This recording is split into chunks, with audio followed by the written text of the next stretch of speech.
Orang kalau giliran pesen, itu dia lupa diri. Lupa diri kenapa? Dia pesennya udah banyak, terus lupa bayar. Giliran pesen, semua ikut pesen. Tapi giliran bayar, orang pura-pura lupa. Lupa ingatan.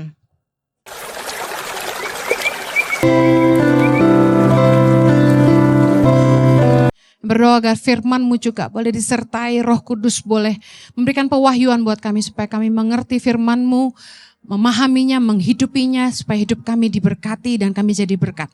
Tolong hamba-Mu karena sungguh tanpa Engkau hamba tidak mampu menyerahkan setiap menit-menit ke depan ke dalam pimpinan Roh Kudus penuhnya. Hanya di dalam nama Yesus berkatilah umat-Mu yang siap diberkati, sama-sama katakan amen. Puji nama Tuhan. Untuk ibadah ketiga ini saya akan khotbah tentang belas kasihan. Tahukah Anda bahwa salah satu karakter Tuhan kita adalah Dia Allah yang penuh dengan belas kasihan. Amin. Natal merupakan bukti nyata belas kasihan Allah bagi dunia. Dia tidak mau dunia binasa, oleh karena itu Kristus lahir bagi kita. Yang percaya katakan amin. Mari kita belajar dari sosok Kristus. Ada 3 hal yang saya mau bagikan tentang belas kasihan. Kita mau belajar dari Yesus sendiri. Bagaimana Yesus adalah Tuhan yang penuh dengan belas kasihan.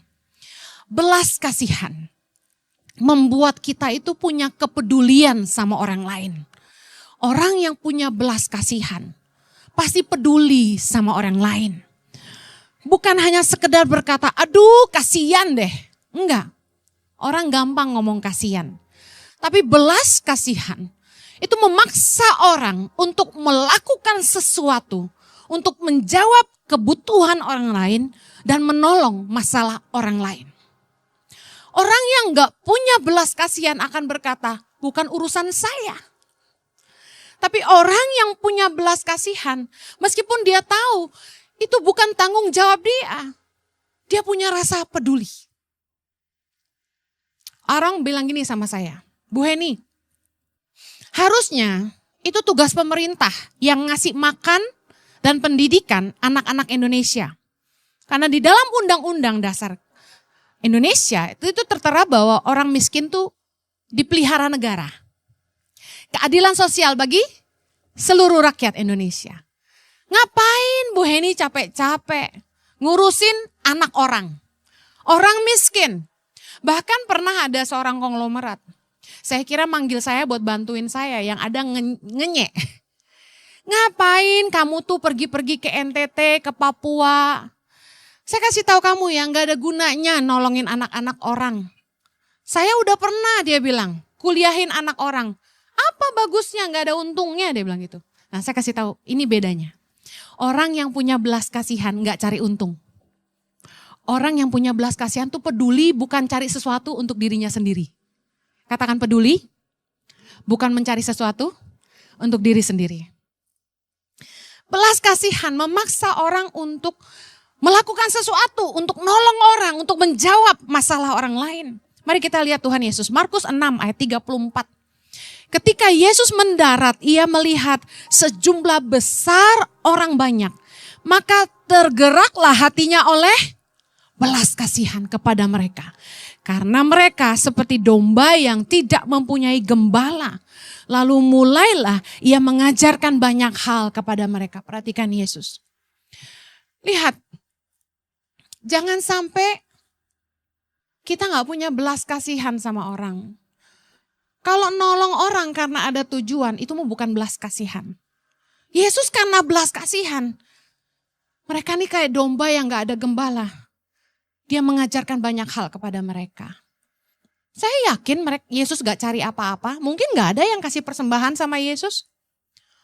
Banyak orang yang mendengarkan pengajaran Yesus, belum tentu semua orang nabur buat hidup Yesus. Matius 15. Dalam kisah Yesus memberi makan 4.000 orang. Ayat 32. Sama-sama baca. Lalu Yesus memanggil murid-muridnya dan berkata, hatiku tergerak oleh belas kasihan kepada orang banyak itu. Sudah 3 hari mereka mengikuti aku dan mereka tidak mempunyai makanan. Aku tidak mau menyuruh mereka pulang dengan lapar. Nanti mereka pingsan di jalan. Coba bayangkan sekejap. Sosok Kristus seperti apa? Sosok yang penuh belas kasihan sama orang lain. Mana ada orang yang punya reputasi sehebat Yesus, hamba Tuhan terkenal, KKR di depan ribuan orang, masih mikirin, nih orang ikutin gua 3 hari, tapi mereka belum makan. Kasihan nanti mereka pingsan. Kira-kira ada gak pendeta yang gitu? Mudah-mudahan saya seperti itu. Saya lihat betapa Yesus sekeren ini. Mujizat yang Yesus kerap lakukan. Banyak kali berangkat dari belas kasihan. Yesus tuh punya kepedulian yang sangat luar biasa sama orang. Dia mikirin orang lain. Masa dia lagi sibuk khotbah aja masih mikirin. Ini jemaat ikutin saya ribuan orang 3 hari belum makan. Saya gak mau suruh mereka pulang, nanti mereka pingsan di jalan. Aduh Bapak Ibu, banyak orang yang bahkan gak peduli pembantunya belum makan. Yang penting dia makan. Berapa banyak dari kita yang peduli bawahan kita belum makan? Pernah nanya gak pembantu kita udah makan belum? Supir udah makan belum? Pegawai udah makan belum?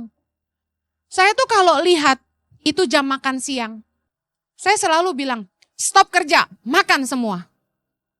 Tapi staff-staff ada yang baik yang bilang gak apa-apa Bu, aman-aman. Enggak aman, nanti kamu sakit, makan. Kemarin saya lagi ngurusin asrama, tiba-tiba staff saya ngikutin. Saya bilang gak usah ikut, saya bisa jalan sendiri. Staff saya ngikutin saya, itu pas 12.30 siang. Saya bilang ngapain ikut saya, sana makan kamu. Saya usir mereka. Udah waktunya pulang ke rumah. Saya lihat, oh sudah jam 6, kok belum pada pulang. Saya usirin. Pulang, matiin komputer semua. Pulang. Berapa banyak saudara yang peduli sama orang. Bahwa orang tuh punya keluarga. Maaf ya. Saya lebih setuju kita tuh gak banyak maksa staf kita tuh lembur. Temen saya bilang gini sama saya. Dia pengusaha. Khotbah lu gak cocok buat pengusaha, dia bilang. Khotbah lu ngerugiin kita. Saya bilang gini, kalau kamu tuh peduli nasib hidup orang lain, kamu melakukan firman Tuhan. Matius 7:12. Treat others the way you want to be treated. Perlakukan orang lain sebagaimana kamu ingin diperlakukan. Anda pengen gak punya bos yang baik? Yang peduli bahwa Anda tuh punya keluarga. Bahwa hidup Anda tuh gak cuma kerja. Bahwa waktu Anda ketemu keluarga tuh sangat sedikit. Karena Anda harus kerja. Jengkel aja ngelihat bos-bos tuh yang maksa anaknya, anak buahnya lembur, gak diperhatiin, udah gak dikasih uang lebih. Waktunya dihabisin buat kerja. Memang orang harus kerja. Tapi mereka juga punya keluarga. Apa yang terjadi sama generasi ini? Generasi kita kurang kasih sayang. Kalau ada penyesalan yang saya paling sesali di hidup saya adalah saya kurang waktu sama anak-anak saya. Saya mengorbankan waktu dengan anak-anak saya waktu mereka kecil karena panggilan Tuhan. Tapi kan gak semua orang dipanggil Tuhan seperti saya. Karena itu nikmatilah waktu bersama keluarga Anda. Mujizat-mujizat yang Yesus lakukan. Saya ingin tunjukkan beberapa. Berangkat dari rasa belas kasihan. Berarti kalau Anda punya belas kasihan, mujizat akan terjadi dalam hidup Anda juga. Amen. Lukas 7. Yesus membangkitkan anak muda di Nain. Di ayat 11 diceritakan bahwa di suatu kota bernama Nain. Murid-muridnya pergi bersama-sama dengan dia dan juga orang banyak menyertainya berbondong-bondong. Setelah dekat pintu gerbang kota, ada orang mati diusung keluar. Dan yang mati itu adalah anak laki-laki, anak tunggal dari ibunya yang sudah janda. Bayangin nih, ada janda, anak laki satu-satunya meninggal. Bayangin, sedih banget ya. Nah, begitu Yesus melihat itu, tergeraklah hatinya oleh belas kasihan, dia 13. Lalu ia berkata kepada janda itu, jangan menangis. Kemudian Yesus membangkitkan anak muda yang mati itu. Lihat, karena belas kasihan sama mamahnya, udah janda, anaknya cuma 1. Yesus lakukan mujizat, Yesus bangkitkan anaknya yang mati. Matius 14 ayat 14. Ketika Yesus mendarat, ia melihat orang banyak yang besar jumlahnya. Maka tergeraklah hatinya oleh belas kasihan kepada mereka. Dan ia menyembuhkan mereka yang sakit. Sekali lagi, mujizat terjadi. Yesus nyembuhin orang sakit berangkat dari belas kasihan. Matius 20 ayat 34. Maka tergeraklah hati Yesus oleh belas kasihan. Lalu ia menjamah mata mereka. Dan seketika itu juga mereka melihat lalu mengikuti dia. Lihat kesembuhan lagi. Yesus menyembuhkan orang buta berangkat dari belas kasihan. Markus 1 ayat 41. Maka tergeraklah hatinya oleh belas kasihan. Lalu ia mengulurkan tangannya menjamah orang itu dan berkata kepadanya, aku mau, jadilah engkau tahir. Sekali lagi Yesus menyembuhkan karena belas kasihan. Saya percaya belas kasihan dalam hidup kita akan menarik mujizat Tuhan terjadi dalam hidup kita. Amen. Yang mau mengalami mujizat Tuhan katakan amin. Milikilah belas kasihan. Belas kasihan bukan hanya kepada dirimu sendiri, itu namanya self pity. Belas kasihan untuk orang lain, untuk orang yang lemah, untuk orang yang susah, orang yang menderita. Saya percaya kalau hari ini saya dan Pak Jojo mengalami mujizat Tuhan. Di mana kami diberi kepercayaan sama Tuhan. Ngasih makan 8.700 anak-anak di 110 titik di seluruh Indonesia saat ini. Itu mujizat dari Tuhan. Bagaimana kita bisa kasih makan segitu banyak orang. Kasih makan anak 3 aja orang pusing, betul gak? Ini mujizat Tuhan. Kami mengalami mujizat. Kami berjalan dalam mujizat. Berangkat dari apa? Belas kasihan akan orang lemah. Saya mau challenge Anda. Apakah Anda peduli sama orang lemah? Karena firman Tuhan berkata, orang yang menaruh belas kasihan pada orang lemah itu memiutangi Tuhan yang pasti akan membalasnya. Katakan amin. Orang yang punya belas kasihan itu peduli dan mikirin orang lain. Enggak semata-mata fokus kepada diri sendiri, kepentingan diri sendiri dan hanya cari untung buat diri sendiri. Orang yang punya bisnis, kalau dia tuh punya belas kasihan, dia akan mikirin apakah produknya ini berdampak sehat atau tidak sehat buat orang lain. Apakah produk jualannya nolong orang atau nyusahin orang. Banyak pengusaha berangkat dari keserakahan bukan belas kasihan. Kalau Anda ingin usahamu diberkati Tuhan, tahun 2025 yang pengen usahanya makin diberkati Tuhan, miliki belas kasihan. Miliki belas kasihan akan orang lemah. Jangan mentang-mentang Anda jualan sama orang middle class ke bawah. Anda jual barang yang murah tapi ngeracunin orang. Jangan. Miliki belas kasihan. Orang yang punya belas kasihan itu seperti Kristus. Pasti tidak mikirin kepentingan sendiri. Filipi 2 ayat 1. Jadi karena dalam Kristus ada nasihat, ada penghiburan kasih, ada persekutuan roh, ada kasih mesra, dan belas kasihan. Ayat keempat. Dan janganlah tiap-tiap orang hanya memperhatikan kepentingannya sendiri, tetapi kepentingan orang lain juga. Jadi apapun yang Anda lakukan, pastikan Anda gak cuma mikirin kepentingan Anda, tapi Anda mikirin kepentingan orang banyak. Orang yang punya belas kasihan peduli akan nasib hidup orang banyak. Peduli bahwa buah hidupnya tidak boleh merugikan orang. Karyanya harus menolong hidup orang. 1 Korintus 10 ayat 24. Para pengusaha baca ini keras-keras. 3, 2, 1. Jangan seorang pun yang mencari keuntungannya sendiri. Tetapi hendaklah tiap-tiap orang mencari keuntungan orang lain. Ingat. Belas kasihan membuat kita punya kepedulian. Katakan amin. Yang kedua, belas kasihan membuat kita mudah mengampuni kesalahan orang. Saya akan angkat dari Matius 18. Dikatakan judul perikopnya. Perumpamaan tentang pengampunan. Kita akan lihat bagaimana belas kasihan membuat orang mengampuni. Satu hari dikatakan hal kerajaan sorga itu seumpama raja yang sedang nagih-nagih hutang sama hamba-hambanya. Ada seseorang yang berhutang 10.000 talenta kepada raja. Ketika dia tidak bisa bayar, raja menyuruh supaya istri dan anak-anaknya dijual. Istri dan anak-anaknya dijual untuk melunasi hutangnya. Tapi hamba ini memohon kepada raja itu, berikanlah aku waktu gitu, supaya dia bisa bayar hutang. Karena belas kasihan dikatakan dalam ayat 27, lalu tergeraklah hati raja itu oleh belas kasihan akan hamba itu, sehingga ia membebaskannya dan menghapuskan hutangnya. Berapa banyak Anda yang pernah menghapus hutang orang? Angkat tangan. 1, 2, wow, beberapa, puji Tuhan. Luar biasa sekali. Dengar baik. Belas kasihan itu bisa membuat kita melepaskan orang dan bisa membuat kita membebaskan orang dari hutang.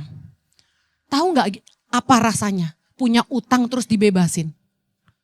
Lega, bahagia, pengalaman yang luar biasa, yang kayaknya mustahil, impossible, mustahil banget. Ada orang yang bisa bilang ke kita, kamu hutang berapa sama saya? 100 juta. Oke, saya ampuni, saya bebaskan kamu dari hutang, kamu tidak berhutang apa-apa sama saya. Bisa gak kira-kira ngomong gitu? Hampir gak mungkin. Orang mau sekaya apapun, biasanya hampir gak pernah bebasin orang dari hutang. Raja ini dikatakan karena belas kasihan, dia membebaskan hambanya dari hutang 10.000 talenta. Apa yang terjadi? Ketika hamba itu keluar, dia ketemu sama temannya yang berhutang sama dia 100 dinar saja. Jauh. 10.000 talenta, nanti Anda search sendiri berapa rupiah. Dengan 100 dinar, jauh. Waktu dia ketemu temannya ini, dia bilang, bayar hutangmu, dicekek temannya. Bayar hutang kamu.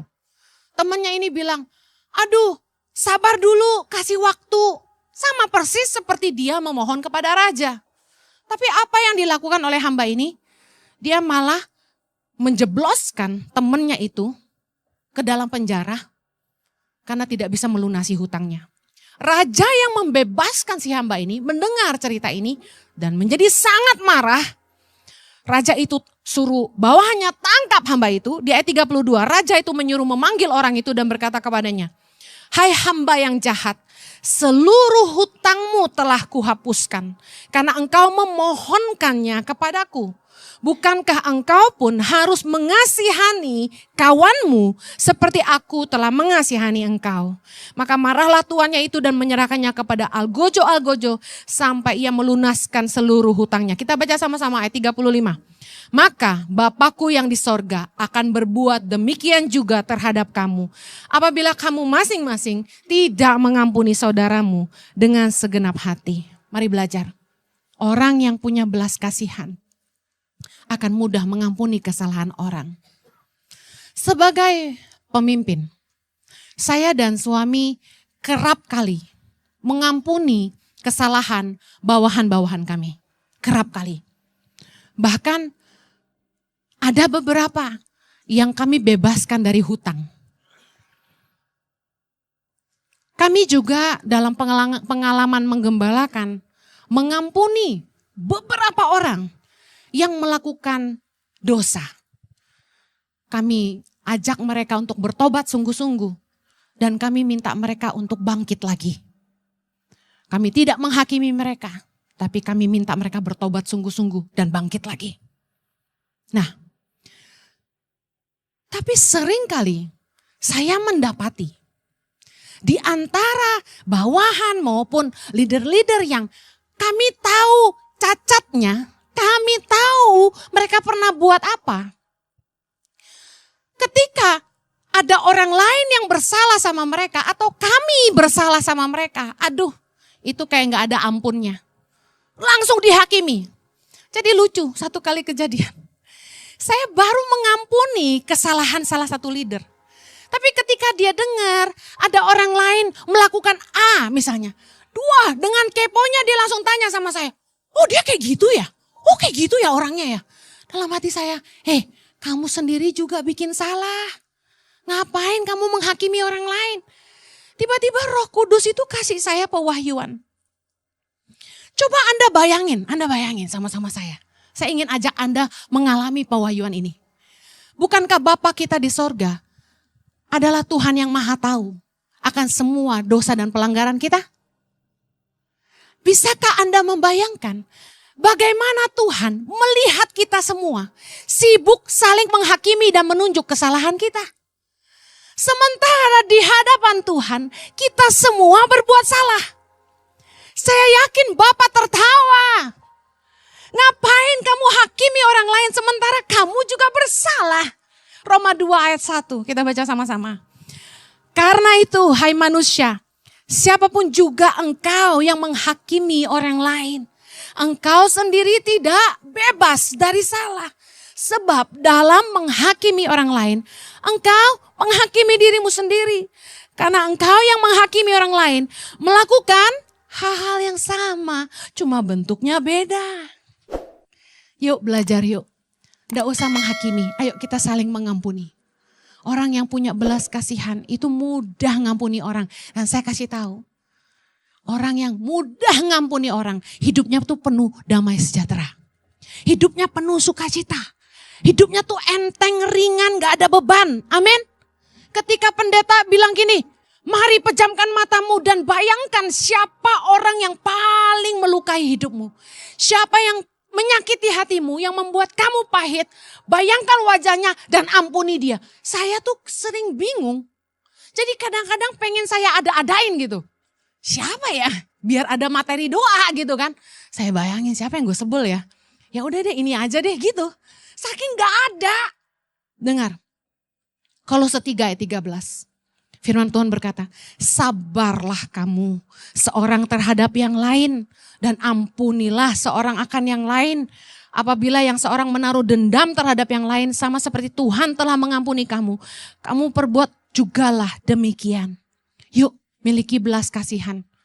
Kalau orang salah tuh diampuni. Saya kasih tahu ya. Firman Tuhan berkata dalam Yakobus 2 ayat 13. Penghakiman yang tak berbelas kasihan akan berlaku atas orang yang tidak berbelas kasihan. Banyak Anda yang pengen mendapat belas kasihan Tuhan. Belas kasihan jugalah kepada sesama. Nah, saya belajar bahwa gini, kalau orang tuh punya hatinya Tuhan, mereka pasti punya belas kasihan akan jiwa-jiwa. Hatinya Tuhan itu dunia ini. Hatinya Tuhan adalah ini. Dia tidak mau seorang pun binasa, tapi semuanya beroleh hidup kekal. Amin. Saya yakin ketika kita benci sama orang atau kita marah sama orang, kita kutuki mereka dan kita bilang gini, awas loh nanti Tuhan yang bales. Kita doain mudah-mudahan dia masuk neraka. Ya kan? Tapi Anda perlu tahu, hati Tuhan gak begitu. Dalam Matius 9, ketika Yesus ketemu dengan pemungut cukai bernama Matius. Yesus panggil dia, Matius ikutlah aku. Lalu Matius ikut Yesus. Kemudian Yesus duduk makan di rumah Matius bersama dengan orang-orang berdosa dan para pemungut cukai yang lain. Lalu datanglah orang Farisi dan berkata kepada murid-murid Yesus demikian. Matius 9 ayat 11. Mengapa gurumu makan bersama-sama dengan pemungut cukai dan orang berdosa? Menarik sekali, ini jawaban Yesus ayat 12. Kita baca sama-sama. Yesus mendengarnya dan berkata, bukan orang sehat yang memerlukan tabib, tetapi orang sakit. Ayat 13, jadi pergilah dan pelajarilah arti firman ini. Yang ku kehendaki ialah belas kasihan dan bukan persembahan. Karena aku datang bukan untuk memanggil orang benar, melainkan orang berdosa. Kalau kita itu punya hatinya Tuhan, kita pasti punya belas kasihan akan jiwa-jiwa. Kita tidak akan menghakimi mereka dan membenci mereka karena perbuatan mereka. Firman Tuhan mengajarkan kita supaya kita itu merebut mereka dari api. Yudas 1 ayat 22. Kita baca yuk. Tunjukkanlah belas kasihan kepada mereka yang ragu-ragu. Selamatkanlah mereka dengan jalan merampas mereka dari api. Tapi tunjukkanlah belas kasihan yang disertai ketakutan kepada orang-orang lain juga.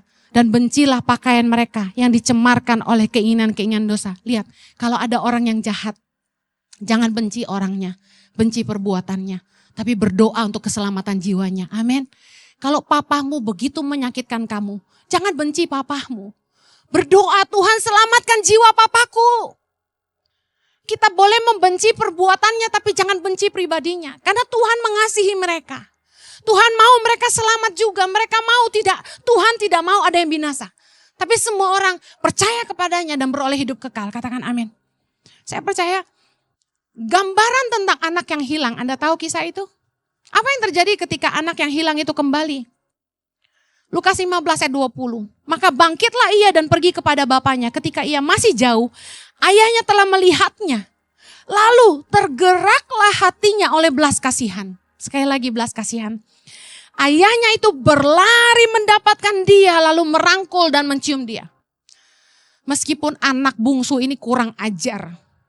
Meninggalkan papahnya yang sudah tua, bukan bantu papahnya. Ngabisin harta warisan papahnya. Tapi waktu anak bungsu ini kembali, karena belas kasihan, papanya membuka tangan dan menyambutnya pulang. Sama seperti Bapa di sorga, yang meskipun kita banyak bikin dosa, tapi dia selalu membuka tangannya untuk menunggu kita pulang. Amen. Kalau Anda punya hati Tuhan, dia itu penuh belas kasihan. Saya akhiri. Yang ketiga, belas kasihan membuat orang murah hati. Anda ingat kisah tentang orang Samaria yang murah hati? Anda tahu bahwa di dalam kisah yang Yesus ajarkan dalam Lukas 10 ayat 30, ada orang Yahudi yang turun dari Yerusalem ke Yeriko, dan dia jatuh ke tangan penyamun, dia dirampok, lalu dipukuli sampai luka parah dan ditinggalkan setengah mati. Lalu datang ke situ orang imam yang lewat di jalan tidak mau bantu. Padahal sama-sama orang Yahudi. Lalu turun orang Lewi, pelayan-pelayan Tuhan, pemuji penyembah, imam-imamnya Tuhan. Tapi juga tidak mau bantu. Tapi ketika ada orang Samaria yang lewat di jalan itu, dikatakan dalam ayat 33 Lukas 10. Lalu datang seorang Samaria yang sedang dalam perjalanan ke tempat itu. Dan ketika ia melihat orang itu, tergeraklah hatinya oleh belas kasihan. Ayat 34, ia pergi kepadanya lalu membalut luka-lukanya. Sesudah ia menyiraminya dengan minyak dan anggur. Ingat, minyak dan anggur itu mahal. Kemudian ia menaikkan orang itu ke atas keledai tunggangannya sendiri. Jadi dia jalan kaki. Keledainya dipakai buat angkut orang ini. Lalu membawanya ke tempat penginapan dan merawatnya. Keesokan harinya ia menyerahkan 2 dinar kepada pemilik penginapan itu. Katanya, rawatlah dia dan jika kau belanjakan lebih dari itu, aku akan menggantinya waktu aku kembali. Keren ya? Saya tuh lihat orang Yahudi dalam adat istiadat, dalam sejarah, itu tidak bergaul sama orang Samaria. Orang Yahudi menganggap orang Samaria itu kafir. Tapi dalam kisah orang Samaria yang murah hati ini, kita dapat melihat bagaimana orang Samaria ini justru menunjukkan belas kasihannya dalam kemurahan hati. Dia tidak kenal orang ini. Orang ini orang Yahudi yang menganggapnya kafir. Tapi dia mau peduli, dia obati lukanya, dia siram dengan anggur dan minyak yang mahal.